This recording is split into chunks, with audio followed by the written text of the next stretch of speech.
Of this question, why swords? Why sword combat? Because I was not into it. I was like in football. I was seeing people training with swords. I think, they are crazy, right? Yeah. Swinging and so on. But when I saw the film Last Samurai, also I want to mention that my background is physical education. So everything regarding sports also interests me. But when I saw the film, I was really into it to swords, and the spirituality and the mentality of samurais and the swords. And the film was quite great, quite popular at that time.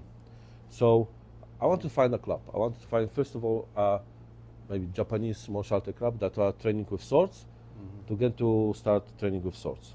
Unfortunately, in Poland, it's not so popular, so I didn't found. But I heard that my friends had this reenactment club. They were meeting, and I was going there, and was really into it in the brotherhood of reenactors. The club itself had its own system of hierarchy. When you started, you'll be, let's quote it, that you was a slave. You were doing. It's just that establishing the camp at the festival, helping with the food, the campfire to do this kind of simple things. And you could be also a, let's say, Paduan for the night, that he will teach you shooting bow and arrow, to be an archer, or to be fighting with a sword and shield. So the first year I was doing archery. The second year I was training the sword and shield. And from that, I really liked the physicality, and because of the background, and that you can really, develop your muscles, develop your mentality, develop your discipline. And for me, that was sword fighting. Physical aspect, the spiritual aspect, the discipline. All of that. And also the cultural aspect. So we as Polish, we have this mythology of the greatness of the Polish hussars. And this Polish saber itself. So it's like written in our blood. The same like Saudis, the same like the flag that you have. So there are similarities, despite of the gap that people think that we have. On the crossed swords. That is interesting. That's actually, I think, a little bit of a mythology there is. It is a little bit. We cannot prove it exactly, because that it was like this, but definitely aspect of sword there was. So this kind of crossing of the sabers and baptizing children like that could be, but definitely aspect of the saber, Polish saber, was there in history through poetry, through books in the ending of the 19th century. I need to mention, because maybe people know the series with Fire and Sword. With Fire and Sword, yes. For example, people know, I think also know that. So this is our folklore of the Polish hussars and our history, for example. The Arab region or GCC countries? Actually, it started when I came to UAE to meet my wife. Because my wife was a cabin crew. Already I had some experience in Europe training kids and adults sword fighting. And there was a question how I can stay in UAE and doing my passion or finding work. Any kind of work, a job I didn't find with my experience. So we thought, okay, so maybe let's do a club. Let's formate a club. So the idea came. The people interested, sponsors or investors came, and we started doing a club. And my focus also was to use the local culture to present sword fighting. Which is the curved sabers of the curved sabers, the straight swords of Omanis, for example, with the buckler that they are dancing. I wanted to do that also, because it's also coinciding with the culture of UAE. So I even established a sword, got the buckler that is from Oman, and trying to also present that as a local martial art, you can say. Part of your own heritage.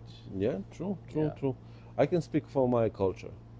The sword, the saber, is implemented in the hearts of people. Yes. The saber is the symbol of freedom. The saber is the integral part of Poland. Like the saber is integral part of Saudi Arabia. True. You have it on your flag. Yes. You cannot, throw it away from the heritage because it's you. You can, for example, use this knowledge to promote your local culture, fighting with the saber in a sports manner that will not hurt anyone. I will show you that you are disciplined people, that you are sportish people, that the youth will be having the knowledge of your local heritage. And this is a thing that can bond this aspect of heritage, sport, activity, and brotherhood. But also a healthy mentality. Healthy mentality, yes. And a healthy body, and you will feel really, the adrenaline and the aspect mental aspect is very important for young men. Indeed, yes. Women also can find here's a thing that it is from them. Yes. Yeah, but for men, as my point, yes, I know that it helps me in an everyday life, and also develops courage. Of course. Many things that people don't they take it for granted. For example, there's a very famous quote. I think it's Japanese, but I don't know who said it. But it's better to be a warrior in a garden than a gardener in a war. Yes. So it makes you ready. If situations are happening, quickly react, and be courageous in things that God wants you to do. Be honorable. For someone to begin, what do you think of that? Seriously speaking, you need just a stick. Yes. If you are talking about training by yourself and get a proper stance, technique, then we can do it further. Have imitation of a sword that has double edge or a single edge, or it's a curved one. Yes. Yeah. The edge alignment, the footwork. Yes.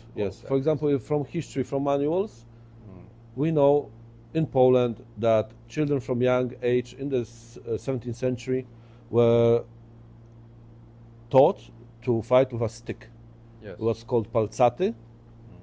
It's basically a 1 meter stick, and with an elder person, they were training how to cut with the stick. And it was military education for the kids up to adult life. There are some nuances, but this is how we can start, if we tell how we can start. Or better, to find your local club.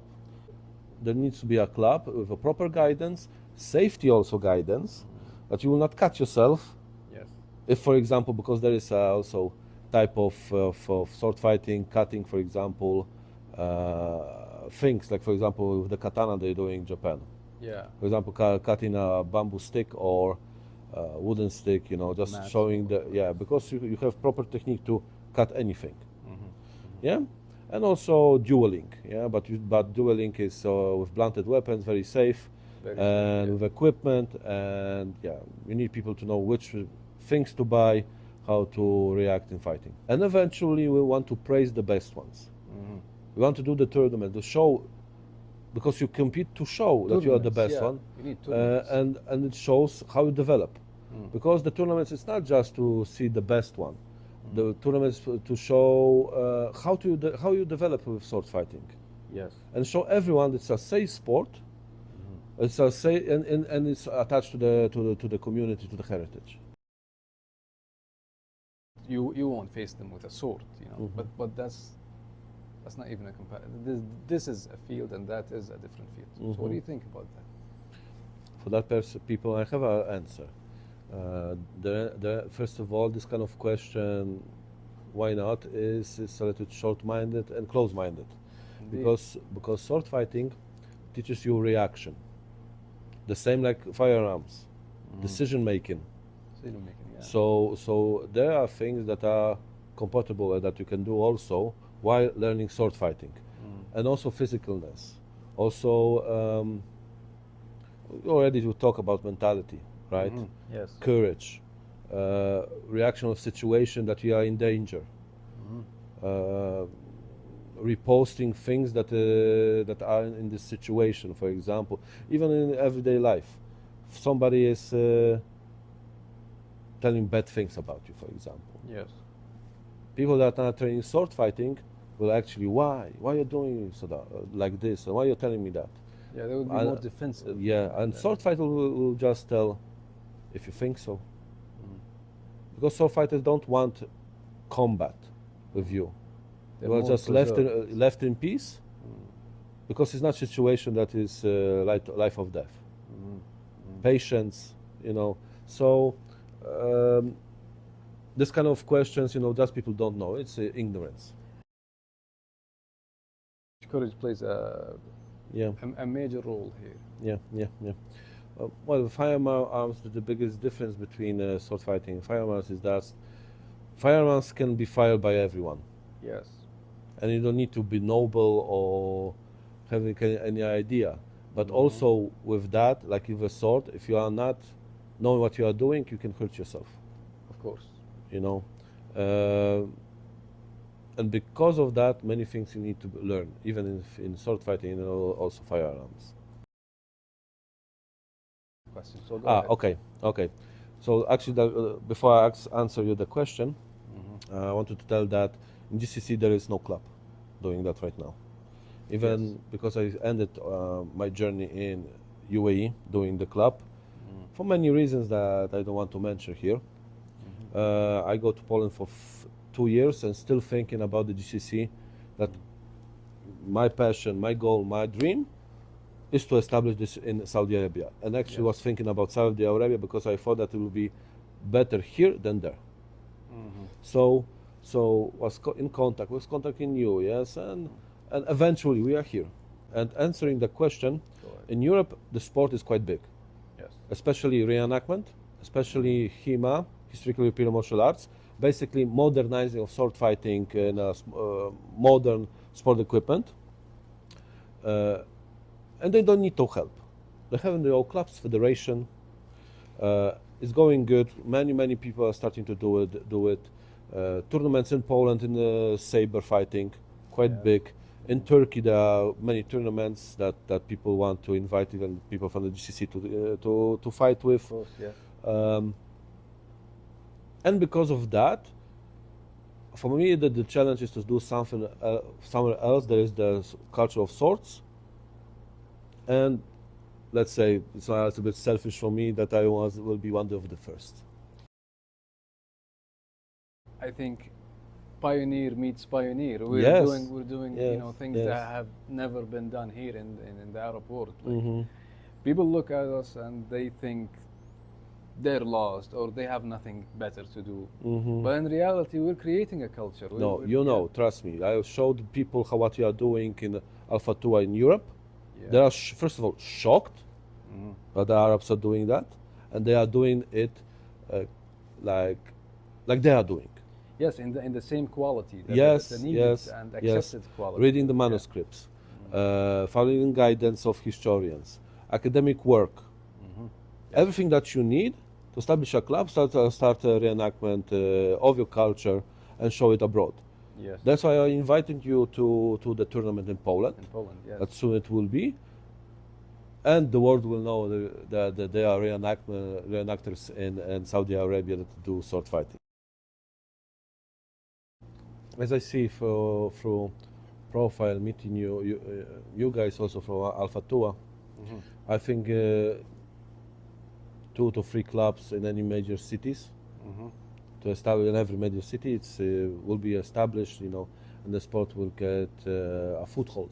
Yes. In Saudi Arabia, and you know, it's my dream that will be a saber tournament in Saudi Arabia. Actually, when I was in UAE, I wanted that in Saudi Arabia there will be a major international tournament for everyone from Europe, America, everyone that is training swords with saber, especially, and that Saudi Arabia will be known about that.